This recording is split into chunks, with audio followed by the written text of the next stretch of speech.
This is 15-Minute Fundamentals, where we interview core contributors within crypto and gain insights into their day-to-day operations. In this episode, I'm joined by Mike from Ether.fi, a non-custodial liquid staking protocol where users keep control of their keys. To cover the basics, liquid staking protocols are smart contract-based protocols that allow users to participate in block validation, so stake, while simultaneously getting access to their staked position in the form of a derivative token, so a liquid staking derivative. The problem that liquid staking protocols solve is that it's potentially financially rewarding to participate in block validation, but there's a high opportunity cost in locking up capital for staking. These protocols give stakers access to liquidity with one function call. They delegate user deposits to professional node operators who participate in block validation. Users receive a liquid staking derivative that represents their pro rata share of the asset staked via the protocol. Typically, the primary business model for liquid staking protocols is generate revenue by taking a cut of the staking rewards earned by the protocol. That is, they take a portion of the staker's revenue. In this episode with Mike, we cover the basics of Ether.fi, the problem that the team is set out to solve, how the protocol works under the hood, the current state of the liquid staking market, Mike's thoughts on how the Shanghai upgrade will play out, Ether.fi's plans for the future, and more. Hello, Mike. Welcome to 15-Minute Fundamentals. It's great to have you on. Yeah, great to be here. Thanks for having me. Today, we're going to be diving into the details behind Ether.fi, but before we go into those, it would be great if you can just give a quick introduction to the protocol for anyone not yet familiar. So Ether.fi is a new liquid staking protocol on Ethereum. There are two things that make Ether.fi different and interesting, I would say. The first is that we are the only protocol where the users actually get to keep their keys, which is important if you want to retain custody while you stake. The second thing is that we are natively designed to allow for a services layer to be built on top of our staking infrastructure, whether in partnership through something like EigenLayer or otherwise, but we hope to open up staking yield to a wide variety of other revenue sources. Thank you. Great overview. And before we dive into the details behind your product, to set the stage here, could you describe the core problem that you set out to solve when founding Ether.fi? So, in other words, what is your company purpose? Yeah, maybe I'll give a little bit of background if that's helpful. So we were and are running an ETH hedge fund. And the purpose of that hedge fund was fairly straightforward. It was to allow people to stake their ETH through us, and then we would use a variety of DeFi strategies to boost their staking yield. And so we were able to accumulate a good amount of ETH, a substantial amount of ETH in the fund. And in investigating what options were available for staking, we very quickly reached the conclusion that we weren't comfortable using any of them for a number of reasons. One, either they were fully custodial or semi-custodial, depending on how you look at it. And that just seemed like it didn't meet the risk-reward kind of ratio where you're getting your 5% yield, but you're losing custody of your ETH. Is that really worth it? Especially with some of the counterparty risk blowups that we've seen recently, 5% just didn't seem worth it. And the second thing is we realized there was an opportunity to actually build infrastructure and services on top of staking nodes. In the end, anything that talks to the blockchain, whether you're writing transactions or reading data, all of that eventually has to flow through staking infrastructure. And that felt like a missed opportunity in that, existing liquid staking protocols, which have, been innovative and done lots of great stuff, but there wasn't anything that was natively designed to be built on top of that was composable in this other way beyond just, providing a token. And so for that reason, we realized, all right, we want to build a product that we actually want to use as a fund. And as we started going down the path of actually building this product, we pivoted the entire business. We sort of said, all right, the hedge fund's purpose is exclusively to deploy capital into this new protocol that we're building. And we got our investors aligned with that, and they were supportive. And what we're going to do is, as I said, build a product that we actually felt comfortable using ourselves, and we think needs to exist in the market. And so our mission is to create the most decentralized, non-custodial, effective, and composable liquid staking protocol on Ethereum. Got it. Thank you. Now let's move on to your liquid staking product and its features. So, what is your solution to the problem that you just laid out? Yeah, so maybe I'll preface this by saying there's a multi-phase rollout. So not everything that I'm talking about is available today on day one. Some of it is, some of it will be available in 3 months, 6 months, and maybe longer. But at the highest level, the first thing that makes us, I would say, interesting and different is that users retain custody of their ETH. So normally when you stake with either centralized operators like the Coinbase or Kraken or even some centralized staking operators, you effectively give up custody of your ETH. You give them your ETH, they generate yield, and when you want to get your ETH back, you need their permission to do that. And that obviously introduces counterparty risk that depending on the particular operator you choose that may or may not end up being risky. So with Ether.fi, the difference is you as a staker generate your keys. So you start off by generating your credentials, and then you deposit your ETH into the protocol. And what that means is that when you want to get your ETH back, you don't need anybody's permission. If we get hacked or we get in trouble, or our node operators, get in trouble with the SEC or otherwise, you really fundamentally don't care about that. You can just get your ETH back. You simply exit and get your ETH out. And that's critical. And I think that's going to become more and more of a differentiator. And I think, when thinking about things like tail risk and blow up risk, that structure is going to be absolutely essential. I think it's going to be table stakes for any staking options moving forward. So that's the first feature that's different, is you start by generating your keys. It's not somebody else generates the keys. And then, as I mentioned, the second feature is that we want to allow other people to build services on top of our staking infrastructure. So what that means is, the terminology for this in the Ethereum community is called restaking. So imagine somebody wanted to run an Oracle network, or a decentralized RPC endpoint layer, or private MEV pool, or any number of things. Currently, they have to sort of boot up their own infrastructure and do a lot of stuff kind of manually. Whereas with the benefit of Ether.fi, it allows developers to build services that easily deploy on top of the staking infrastructure. And then the revenue from these services is shared among stakers and node operators, which I think is going to become more and more important over time as more ETH is staked. Because today, for example, staking yields are 4 or 5%. Now imagine a world post Shanghai when there's 3 times, 4 times as much ETH staked. Well, that's great. The network is more secure. But the downside of that, if you can think of it as a downside, is staking yields are going to be lower. It's going to be down to 1%, 1.5%. And so then, frankly, that reduces the incentive to stake. So I do believe that over time, staking yields are going to come down because more ETH is going to be staked. But they're going to be supplemented through the services revenue that is going to keep the yields high enough such that it's interesting for people to stake. And Ether.fi is a staking protocol that, as I said, is natively designed to facilitate that. And would be interesting to go a bit deeper into the technical details of how you actually enable users to stake through Ether.fi fully non-custodially, so keeping the management of their own keys, and also how you technically differ from other liquid staking protocols out there. So the mechanics of staking at the very highest level, and I'll describe it from the perspective of someone who's a solo operator, they're staking their own. The mechanics of staking is you go to the Ethereum Foundation, you download the Ethereum staking CLI, which is like a little application. You use that to generate a mnemonic, which really represents a BLS private key, which you then use to generate your validator key, and ideally you would set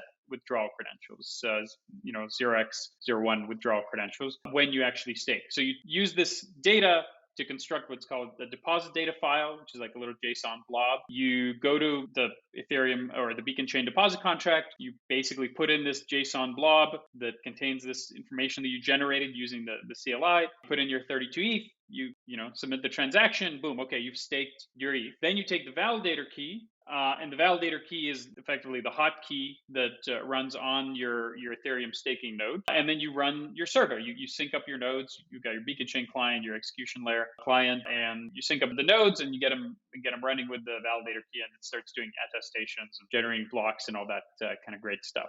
That's the flow with the solo staker. So with alternatives, like let's say you're using something like Lido, to pick an example, it's the same steps are happening. It's just a question of who's doing the steps. So on the user side, the only step you're doing is you're putting in your ETH, any amount of ETH. So you send it to the Lido smart contracts. When there's enough ETH there, it gets kind of round robin sort of assigned to a node operator. The node operator generates these keys just on their own computer, their own server. They generate the keys and then they run the validator, or they do a transaction to get the ETH to be staked, and then they run the validator. Now, what that means is they have the key. They at least have they have all the key basically. The only thing they don't have is they don't have control of the withdrawal address. So technically they can't steal your ETH, but they can certainly hold it hostage, at least as of today. In other words, they can just not release the ETH back if they get in legal trouble or for whatever reason. So that's the alternative mechanic.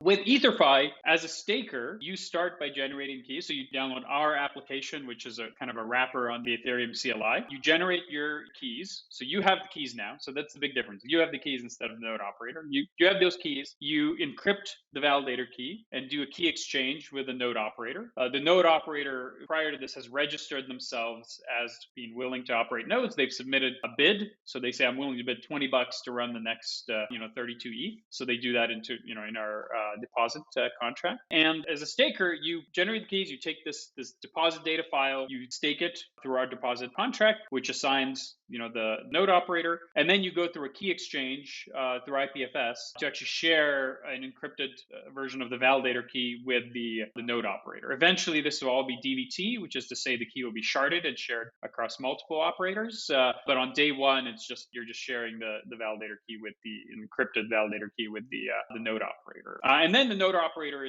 runs the nodes. They generate their revenue. That revenue is split between them, you, and the protocol. And then when you're ready to get your ETH back, you just get your ETH back. You just exit the validator because you have the keys to do that, and the ETH shows up in the withdrawal state. The only other element that's technical but interesting and relevant is that we generate an NFT representation of each validator, and that NFT is what represents the economic interest. So this is basically an NFT that you hold in your wallet as a staker that you can use, that you can burn to get the ETH out of the withdrawal contract. The cool thing about that NFT, like why that's interesting, is you can then use that NFT to enroll your node, your validator, into other services to effectively restake your ETH, to provide other services. Okay, so that's hopefully a few levels deeper in terms of the mechanics of how Ether.fi works. Now, you could say that based on this overview, that it sounds a bit more curated to technical users who are willing to kind of do the extra effort to maintain their own keys. So my next question is, I know that you're in a bit of an early adopter phase right now and haven't properly launched the protocol yet, but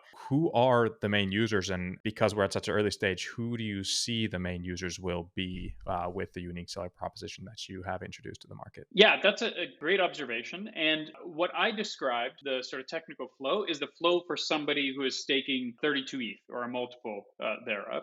The next level of abstraction, once you have these NFTs that represent validators, is the ability to mint ETH, which is our liquid staking token. So in that case, the liquid staking token, which is minted via a liquidity pool, which contains these NFTs, allows users to participate using any amount of ETH. So in other words, they can participate using either 1 ETH, half an ETH, whatever amount that they like. Initially, on day one, which is a matter of weeks away at this point, there is going to be a way for people to participate even with fractional amounts of ETH. But yes, the focus is going to be more on institutional or larger ETH holders. And we have, for example, we had a lot of folks participate as part of our fundraise. We have our own ETH from the hedge fund that I was describing that we're going to be staking. So the first, 20 or 30 million, let's say, of TVL into the phase one of the protocol is going to come from the people that we have around the table. I think that's important because that represents skin in the game, and it represents a willingness to sort of experiment and use our own protocol and take the risk associated with that before we open it up broadly. But in a matter of months, I say 1 to 2 months,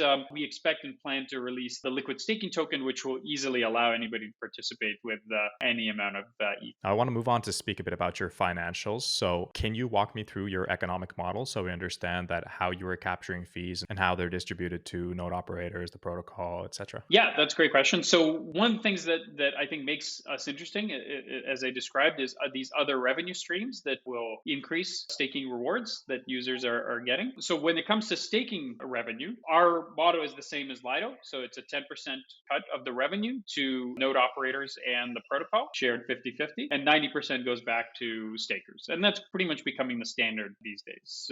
In addition, we have other revenue sources. So in particular, I mentioned auction revenue from node operators. That is, similarly split between stakers, node operators, and the protocol. And that auction revenue is coming from node operators that are bidding on the right to stake the next batch of ETH. Next, we have the minting and burning revenue from the liquid staking token. So every time somebody wants to mint or burn the liquid staking token, think of it as identical to going to a curve pool. Every time you want to buy, let's say, ST ETH or RETH, you go to the curve pool, you pay 4 basis points to the curve pool, and then you're able to mint, to buy or sell your token. So similarly, that we take a few basis points off of minting and burning the ETH liquid staking token, and that revenue is then shared between stakers and node operators. And then finally, there is services revenue, and that is obviously a bit further down on the roadmap, but imagine somebody's running Oracle network or something else on our staking infrastructure and generating revenue through that. That revenue is shared between stakers, node operators, and the protocol. Yeah.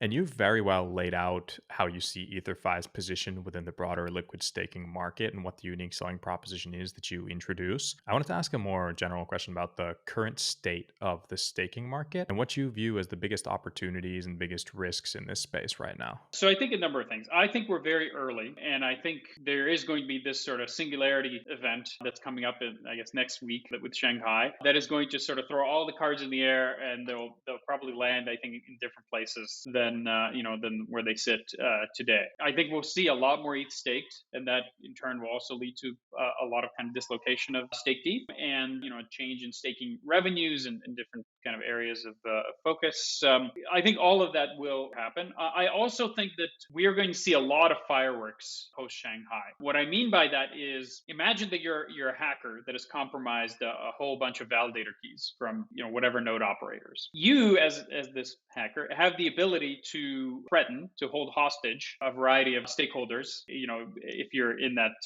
position, but it really doesn't make sense for you to do anything until after Shanghai, because the ETH is locked up. You want to wait until Shanghai kicks in, where you have access to a lot more ransom money. Let's say, imagine that you're a hacker that's discovered a vulnerability or multiple vulnerabilities in staking protocols.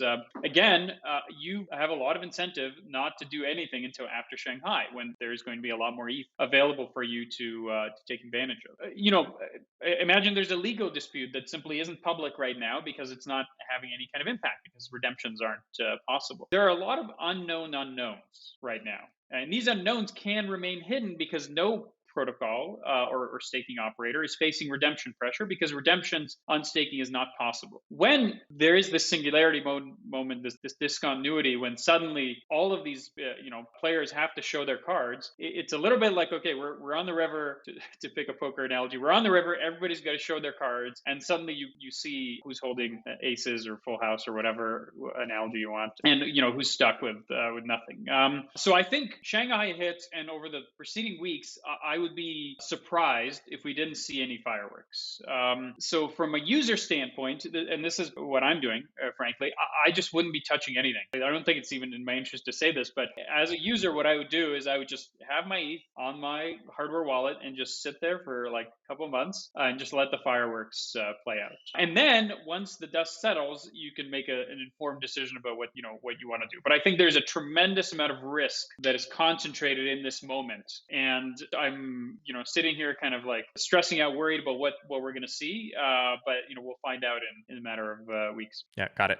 That's a really good take, and I tend to completely agree with what you just said there. So hold your horses for a bit and see how everything plays out. How about from Ether.fi's perspective? So with everything that's going on in the market right now, what do you see as the biggest potential growth drivers or challenges that you inevitably might end up facing? Yeah, I think we have the fortune, I guess. I think we're fortunate in that we're not even going to be on mainnet until after Shanghai. I mean, we have a product now on mainnet, but it's more of a marketing promotion that has gathered, I think, 25 million TVL, which is not bad, and frankly more than I thought it would get, given that it's just a marketing promotion. But our actual product, is not going to be on mainnet until after Shanghai. So I think when we launch, like, all the fireworks are going to be happening, and if everything went smoothly, great, everybody benefits from that. If there's blowups, I think we will be able to point to our safety features, to our non-custodial nature, and say, look, here's a blow up, but like if you had your ETH with Ether.fi, you'd be fine, because you could just pull it, right? Because then you'd have custody. So I hope that we will be the beneficiary of any chaos, because typically decentralization is one of these things that doesn't matter until it does. And this is just, I guess, somewhat self-serving, but I'm making the prediction that Shanghai will be the singularity moment where all of a sudden decentralization starts to matter a lot. Kind of like FTX, kind of like 3ACA or UST or whatever, when everybody thought it didn't matter, and then suddenly it matters, and then it's the only thing that matters. Got it. Sounds like you're positioned pretty well, so that's great. And I know that you also recently just announced a $5 million funding round, so you're also in a good position to build out the team and really innovate. And on that topic, I would be interested to hear what your current team composition looks like. So, can you give a quick overview of who is currently building Ether.fi? So we're still quite small. There's only six of us. Four of us are engineers, and then we've got a couple of other folks on the team in sort of in other roles. But we're looking to hire. Yeah, we just raised a round of financing. We're going to be doing a lot of hiring on front end app developers, Solidity devs, infrastructure devs. Yeah, if anybody's interested in working with the really cool new project that's getting a lot of support and traction, definitely feel free to reach out to us. That's great. And then just final question to wrap this interview up is what's next for Ether.fi? And I know we covered a lot of things related to your product roadmap and what's coming during this interview, but is there anything else from your mid to long term roadmap that you're like really excited about? The most immediate priority for us is get on mainnet. We're going through audits right now, and hopefully those go well, and we'll be on mainnet shortly with the actual staking protocol. And then, carefully in a measured way, scale up our staking TVL. But there's actually something really exciting they're working on. I mean, I can't say anything concrete about it other than there's going to be this exciting thing that will be there for our phase two launch a couple months from now. What we hope to do, I'll maybe tease it a little bit, is kind of bridge the DeFi world and the NFT world, sort of like an NFT-fi kind of project that we're really excited about. I think will create a lot of interest and excitement about what we're doing. So I'll just tease that a little bit. Thank you for the teaser. It sounds like we're going to need to do this again in about a few months' time to dive into the details behind that for sure. But thank you so much, Mike, for this great overview of the basics of Ether.fi. And I wish you all best of luck with all the exciting events coming in the market. Sounds great. Yeah, enjoyed the conversation.